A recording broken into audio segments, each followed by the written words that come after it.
Ok, bonjour. Bonjour à tous. Bien, moi je suis donc SysGPC, Bruno, et je viens présenter quelque chose concernant Vara. Qu'est-ce qui connaît Vara? Déjà entendu parler un peu? Bon, voilà, pratiquer, formidable. Donc, pour m'aider à répondre aux questions alors. Alors, qu'est-ce que c'est que Vara d'abord? Bon, vaste question. On va dire, pour simplifier, que c'est un mode de communication numérique qui fonctionne grâce à un modem, enfin plusieurs modems d'ailleurs, qui ont été développés par un OM qui s'appelle EA5HVK, et ça date de 2017. Voilà. Donc, qu'est-ce que ça fait? Eh bien, ça permet des messages point à point. C'est-à-dire que ce n'est pas comme avec d'autres modes numériques, c'est une station vers une autre station. Et les autres stations, normalement, ne peuvent pas savoir ce qui se passe dans la communication. Alors, il y a, en HF, par exemple, il y a un mode moniteur qui permet de voir les trafics quand même, mais c'est pas tellement intéressant. On a un mode ARQ qui permet, en fait, de garantir l'intégrité des messages qu'on envoie. C'est-à-dire qu'on reçoit quelque chose, on est sûr que le message est complet. Donc ça, c'est pas propre à Vara, c'est propre à... Il y a d'autres modes qui le font. Hein. Et on peut échanger donc des textes, bon, très bien, et aussi des fichiers de toutes sortes, jusqu'à une vitesse de 25 210 BPS avec une station d'amateur. Voilà, c'est ça l'intérêt. Et ça fonctionne aussi avec des niveaux de bruit, enfin, des niveaux signal sur bruit relativement intéressants, parce que ça va, grosso modo, pratiquement jusqu'à moins 20 dB. Donc, j'ai mis en dessous le type de modulation. Bon, je ne vais pas rentrer dans le détail de ça, puisque ce n'est pas l'objet de la conférence.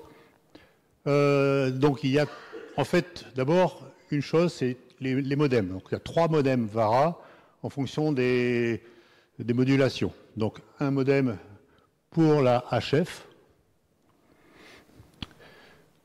voilà, qui s'appelle Vara HF. Alors, je précise que les modems sont en fait pas gratuits, ils sont payants. On peut utiliser la version gratuite jusqu'à une vitesse de 170 BPS, alors ce qui est déjà largement suffisant quand on fait uniquement des échanges de texte. Quand on fait des échanges de fichiers, ça marche aussi, sauf que ça met plus longtemps. Après, avec la licence, eh bien, on peut monter jusqu'à toute la fréquence, enfin jusqu'à la vitesse qu'on veut. Et là, donc la licence est de 64 €. Et c'est valable pour les 3 modems. Voilà, donc ici, bon, bah, c'est un exemple. On a ici les différentes vitesses hein, qui sont accessibles. Alors, on a deux possibilités de bande passante. On règle en 500 Hz ou en 2300 Hz. Évidemment, avec une bande passante plus large, on peut avoir un débit plus important. Alors, après, ça dépend sur quoi on est, mais en HF, bien souvent, on utilise 500 Hz, c'est bien suffisant. Voilà, donc ça, c'est une vue du modem Vara quand il fonctionne. Deuxième modem, c'est Vara FM, pour la modulation de fréquence, qui fonctionne jusqu'à 12 750 en mode étroit, ou 25 000 en mode plus large. Alors, le mode étroit fonctionne avec tous les TX. Le mode wide, le mode large, lui nécessite un TX qui soit compatible avec du packet à 9600 bauds et une carte son qui a une bande passante de 6 kHz. Donc on est déjà sur du matériel, bon, pas forcément le plus standard. Et on voit également donc les vitesses en fonction donc des conditions. Et Vara FM permet le fonctionnement via un digipeater si on veut. Alors là, on a une vue, bon, c'est pas moi ça, mais on a une vue vraiment avec le fonctionnement à la vitesse max. Hein, c'est un OM qui a fait un essai chez lui pour voir jusqu'à pousser le système jusqu'à la vitesse maxi. Bon, voilà. Ensuite, le dernier, c'est VaraSat. VaraSat, ça permet de fonctionner avec le satellite QO100 en particulier. Et en fait, c'est la même chose que VARA HF, mais en plus, ça a une gestion du temps de transit, en fait, du temps de latence entre l'émission et la réception, qui est plus importante à cause du trajet et puis du système complet, en fait. Et très intéressant et très utile, ça intègre une fonction de calibration, parce que ça nécessite, pour fonctionner, d'être pile poil sur la fréquence du correspondant. Alors pile poil, ça veut dire à 50 Hz près ou 100 Hz près maximum.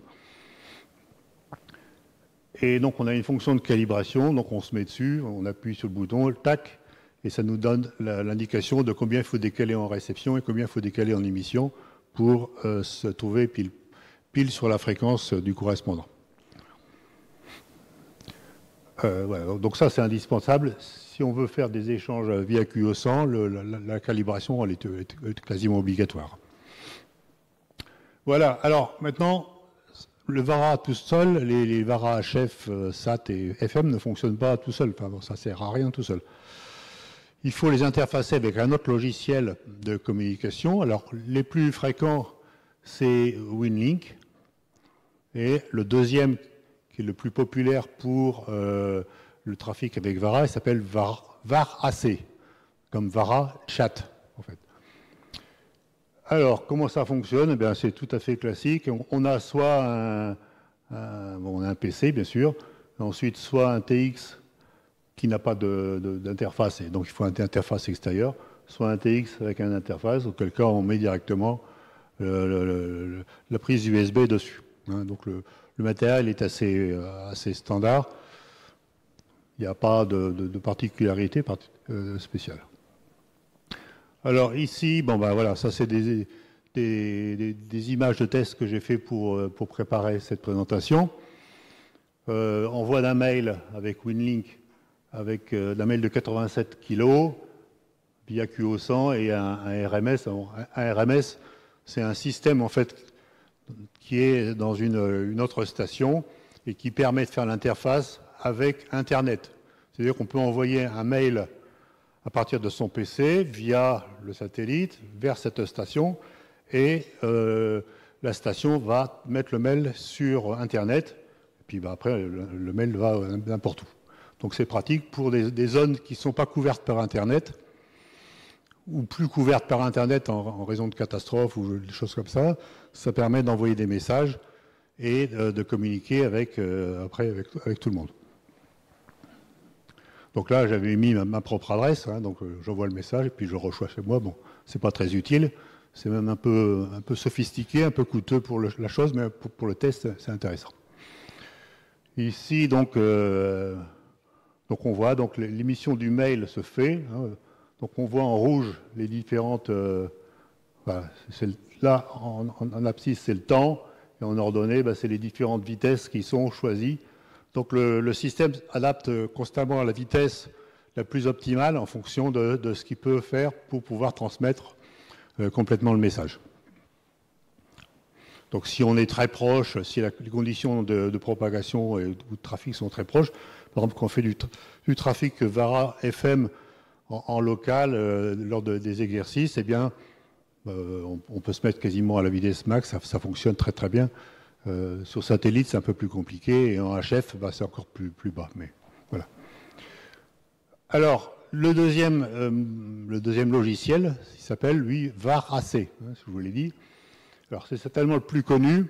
Il a été développé par deux radioamateurs, donc un Israélien et un Américain. Il utilise le protocole donc VARA, les trois modems, pardon.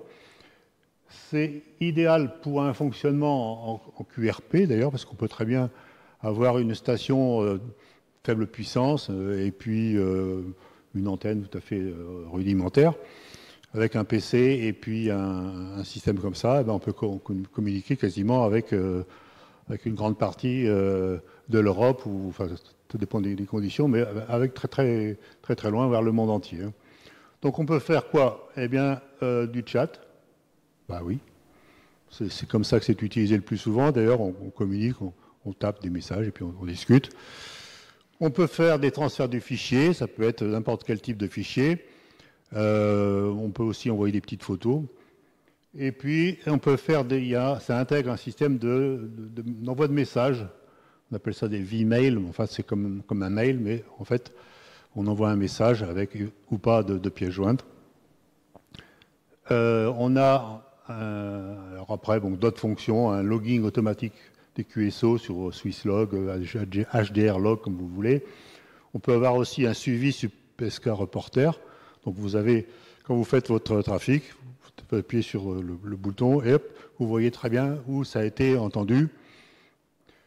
Et l'interface fonctionne avec une douzaine de langues. Et ce logiciel-là, le VAR-AC, lui, il est gratuit. Par contre, je vous rappelle, le VAR-AC est gratuit, mais VAR-HF, par exemple, VAR-HF ne fonctionne pas au-dessus d'une certaine vitesse si vous n'avez pas payé la licence. Voilà, donc comment ça fonctionne? Bon, l'architecture, ça, j'ai repris la doc de VAR-AC.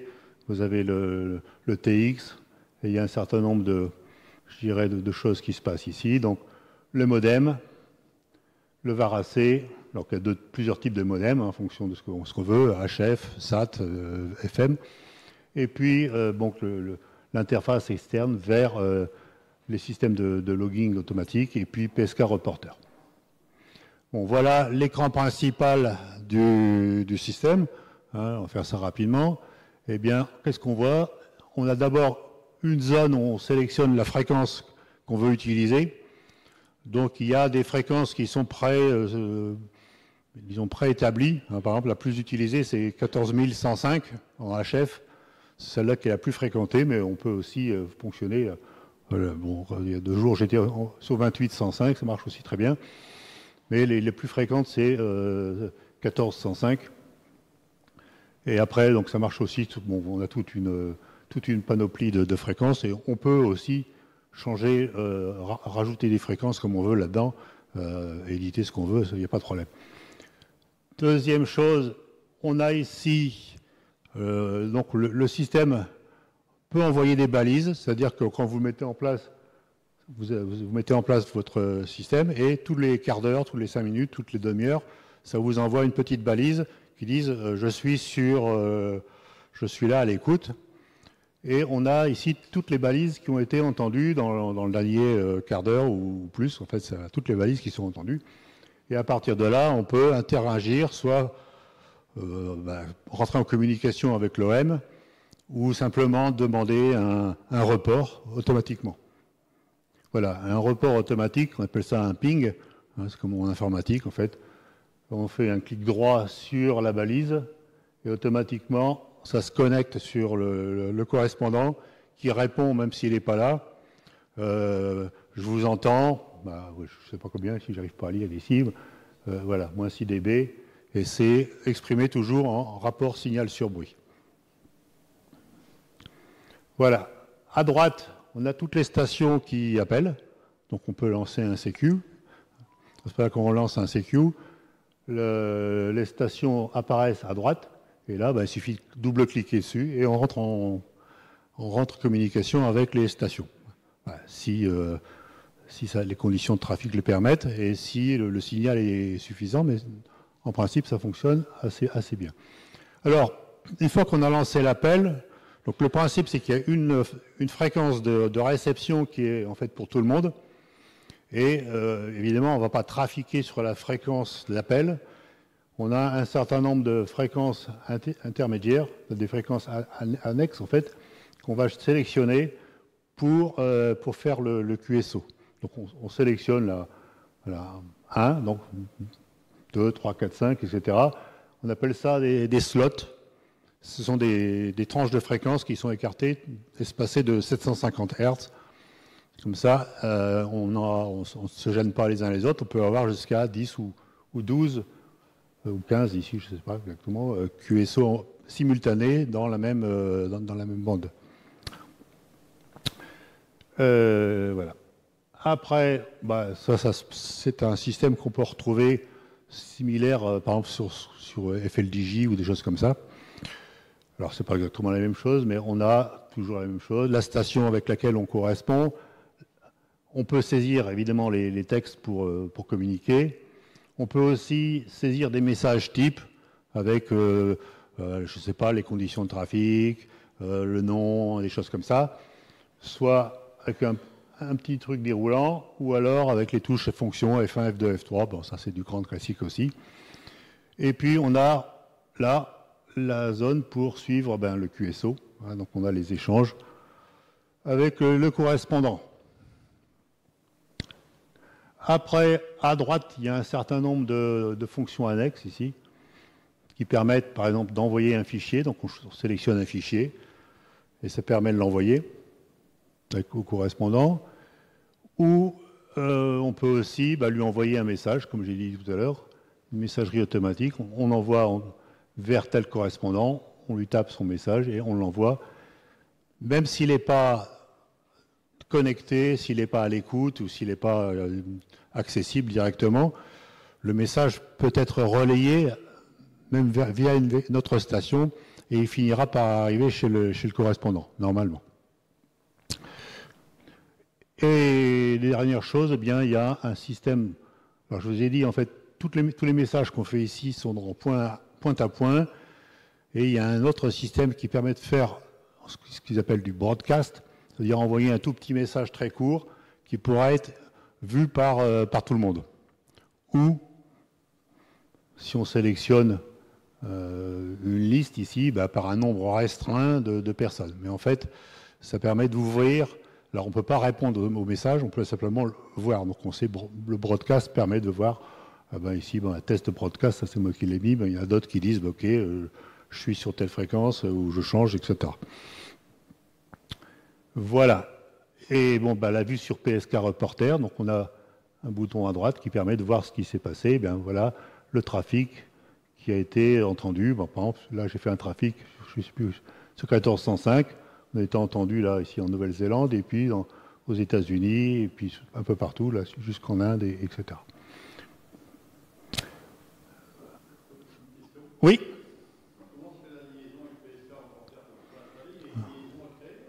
Alors c'est dans le paramétrage, en fait, tout est en fait automatisé, il suffit d'appuyer sur les boutons, et c'est dans le paramétrage. Alors je n'explique pas tout le setting parce que ça dépasserait gérer le cas de la. Mais dans le setting, il y a ici tout en haut, il y a un setting, et là on rentre, et puis on indique, alors il faut donner son différentes choses, son indicatif, etc. Et il faut également faire toute la communication avec son PC, avec son TX. Et puis, si on a un logueur préféré, on le dit, voilà, tous mes messages vont être logués chez machin, chez Swisslog ou autre. Et puis, PSK Reporter, là, ça c'est préétabli. Il suffit de. Il n'y a rien à faire, en fait. C'est déjà prévu. Voilà. Donc, les liens, si ça vous intéresse, les liens, vous avez les liens principaux, c'est le lien de téléchargement donc des 3 modems, le lien pour télécharger VARA AC et le lien pour WinLink éventuellement si vous êtes intéressé. Alors j'ajoute juste une petite publicité interne. Je suis aussi donc à l'Adrasec 35. Tous les mercredis soirs, assez souvent on a un QSO numérique et j'invite ceux qui sont intéressés de venir nous rejoindre. QSO numérique, qui se permettra donc vers 21h15 habituellement. Alors c'est pas tous les mercredis parce qu'on n'est pas toujours là, mais souvent c'est ça. 21h15, à ce moment-là, ça vous permet de participer, puis on vous aide à paramétrer vos systèmes, et puis voilà. Si ça vous intéresse, n'hésitez pas. Question ? Alors, sur quelle fréquence je ne sais plus. Franck ? Ouais, c'est ça. Pour la transmission Digi. Et votre service, on utilise des transpondeurs Adrasec. Ouais. Donc, 144 875 pour le Digi. Et voie de service, c'est les transpondeurs Adrasec. Donc 144 475. 145 475, pardon. 145. Ou voie UHF, pour ceux qui n'ont pas de VHF, 439 962 25. Donc les transpondeurs sont interconnectés avec les transpondeurs du 22. Donc 287.5, 237.5 je crois. Et puis après il y a 425 pour Saint-Malo, 437.5 pour le sud vers le 44 qui est placé à Basse-Bretagne. Tout ça, ça cause ensemble. Donc là, ça c'est la voie de service en phonie. Merci Franck. Et le RU19 parfois, puisque je vous entends aussi en voie de service, et RU19. RU19, oui, ça, on l'a utilisé à un moment aussi. Est-ce que vous avez des questions? Oui. Oui, CTSS. Oui. Tous les transpondeurs sont avec le CTSS 71.9. Alors que ce soit les transpondeurs à Drasec comme le RU19, R3, CTSS 71.9. CTS commun à toute la Bretagne.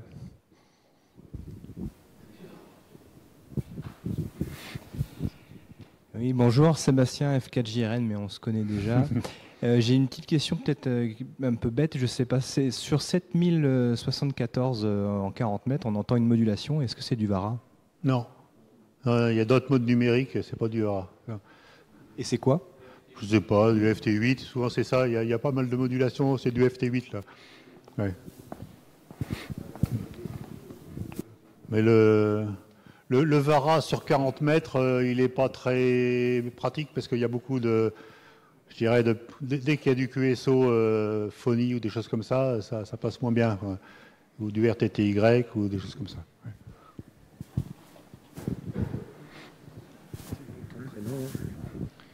Ouais. Jérôme F4AGI, merci pour la présentation. Tout à l'heure, tu as parlé de Digipeter. Donc, c'est une station qu'on dédie à ça, qui relaie les autres. C'est comme un relais, en fait. C'est-à-dire comme un mode. Oui. Le mode FM, il peut être en direct. On peut dire, voilà, je transmets ce message via tel digipeter comme un relais. Ouais. Si on ne peut pas s'entendre directement, on passe par un intermédiaire. D'accord. À ce moment-là, il faut préciser lequel, et puis ça...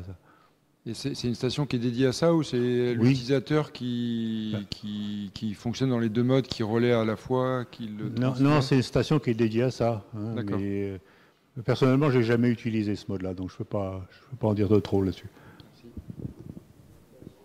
Pardon? On a fait un soir, mais j'étais pas là, oui, mais ça fonctionne. Hein. On l'avait fait sur quoi? Sur le RU19 ou sur le transpondeur? D'accord. Donc un simple transpondeur, en fait, pour la phonie, va fonctionner, en fait. Hein. Moi, j'avais une question aussi. Ah, pardon. Sandy F4 Echo Papa Papa. Juste pour me donner une idée, un PDF de 3 mégas à peu près, il faut combien de temps en HF en version gratuite? 3 mégas? Ouais. J'ai jamais essayé. Ok. Il doit falloir un certain temps. Ouais, faire le calcul, à condition d'être à la bonne vitesse, mais en HF... 15 minutes, 30 minutes je sais pas, il faut faire le calcul. Aucune idée. J'essaye même pas parce que après le risque c'est que la propagation elle tombe et puis que le message on doit le recommencer. Ouais, ce serait compliqué. Ouais. Ok, merci. Sur satellite peut-être, mais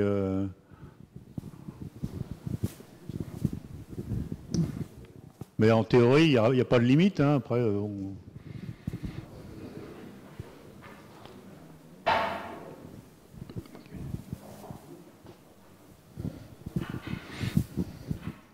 Mis à part les QSO qui sont faits sur le 35 ou peut-être même en Europe, c'est utilisé régulièrement ce mode VARA. Est-ce qu'on le trouve facilement ou il faut avoir des idées, avoir des temps de fréquence, des slots temporels? Les fréquences, en fait, elles sont déjà indiquées. Hein, c'est les fréquences qui sont ici. Donc c'est les fréquences qu'on utilise. Tous les utilisateurs de VARA utilisent ça.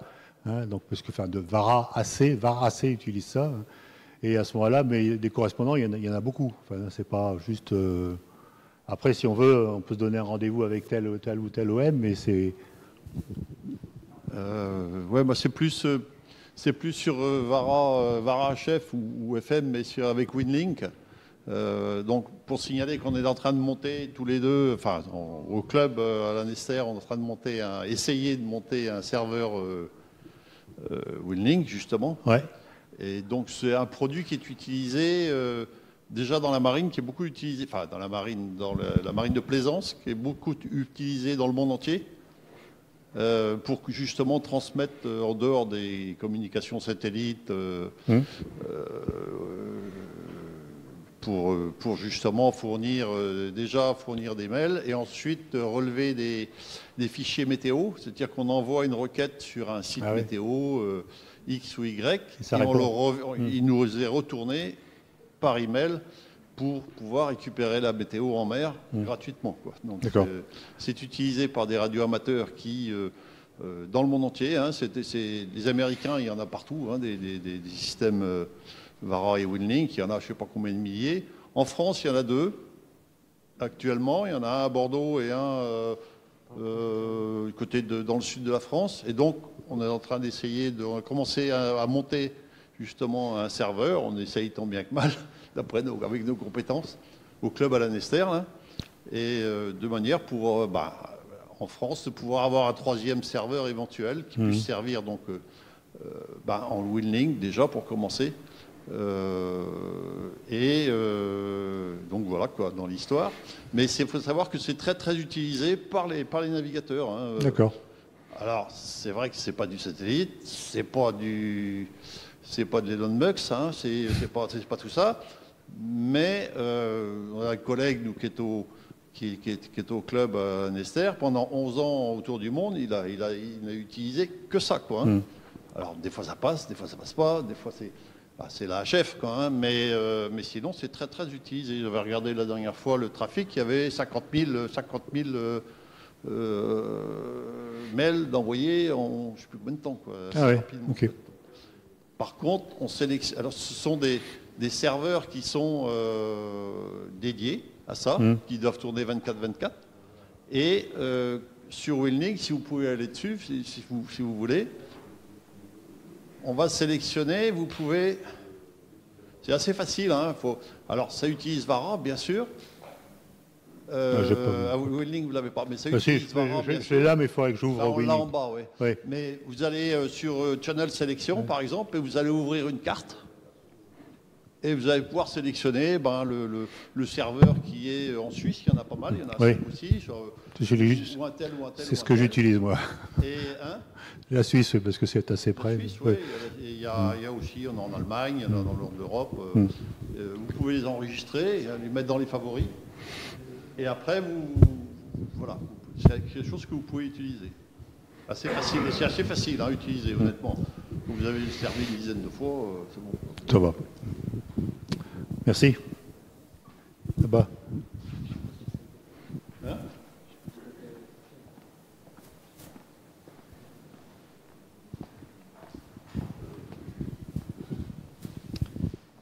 Yannick F4UJ. Ça marche que sur Windows ou ça marche sous Linux aussi? Alors, bonne question. Sur Windows, ça marche. Sur Linux, en fait, il faut le faire tourner avec Wine et des choses comme ça. Donc, en gros, je dirais, oui, il y en a qui le font. Il y en a qui arrivent, mais c'est pas natif pour autre chose que Windows. Pardon? Il n'y aurait pas quelque chose qui s'appelle PAT, PAT, sous Linux, qui serait une alternative de WinLink? Je suis... alors, moi, je ne parle pas de WinLink, hein, là, je parle de VARA. Hein. Pardon. De VARA Chef. VARA HF ne fonctionne normalement pas sur Windows. Hein. Oui.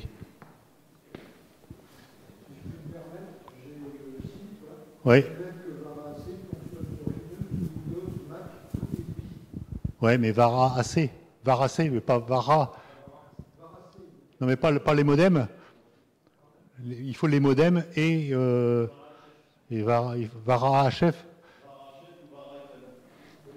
En fait, il faut les deux. C'est ça le problème. Donc, attends, où est-ce que j'ai mis le truc? Ici. Je ne l'ai pas mis. Ah, c'est là. Hein, il faut en fait le modem et VARA. Il faut les deux. Il faut VARA AC et le modem. Sinon, ça ne fonctionne pas.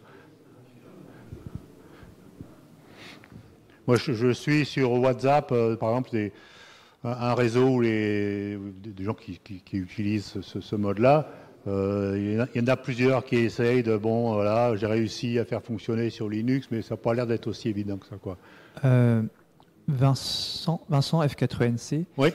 L'interface VARA ressemble étrangement à l'interface ROS modem. Oui, parce que c'est alors ROS modem. Il faut savoir que le EA, le radioamateur EA5 HVK, c'est lui qui était à l'origine de ROS modem. C'est lui. Son nom de famille, c'est ROS. C'est lui l'auteur. Mais voilà. Je n'ai pas voulu tout mettre là-dessus, mais effectivement, c'est avant 2017, il était en train de développer ROS, etc. Ouais. Ouais, bah, là, il faudrait l'interroger lui directement, mais moi, je ne peux pas répondre à ce genre de questions. Je ne sais pas. Oui. ROS est un logiciel très ancien, oui. Dans les débuts des logiciels numériques, donc 2000-2005 sans doute. Oui, c'est ça, ça date. Ouais. Bah, voilà. Je vais préciser ici. À partir de moi, j'avais 2010 dans son site. Oui. Oui, j'avais une petite question sur le côté, on va dire, fermé du modem. Pardon, j'ai pas compris sur le côté fermé, en fait, de l'algorithme du modem. Oui. Dans le sens où, en tant que radioamateur, on n'a pas le droit de chiffrer nos communications. Oui. Et il faut qu'elles puissent être décodables selon une convention, en fait. Oui. C'est pas chiffré, hein. Je suis conscient que c'est pas chiffré, c'est encodé. Sauf que le décodeur est propriétaire.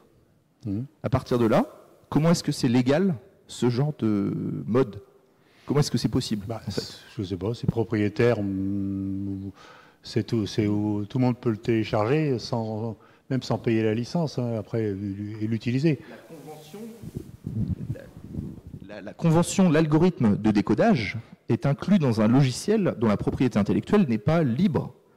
À partir de là, quelle est la légalité en tant que radioamateur d'utiliser des modes comme ça? Qu'est-ce qu'on aurait dit à Samuel Morse, par exemple? Est-ce que le Morse se serait répandu si la table de correspondance avait été privée dès le début, en fait? Oui. Imaginez ça. Je ne sais pas. Je ne sais pas répondre.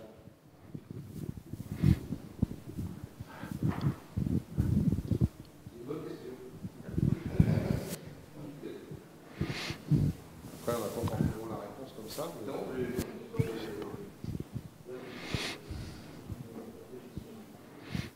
Plus de questions? On va pouvoir passer à la présentation suivante. Merci, Bruno.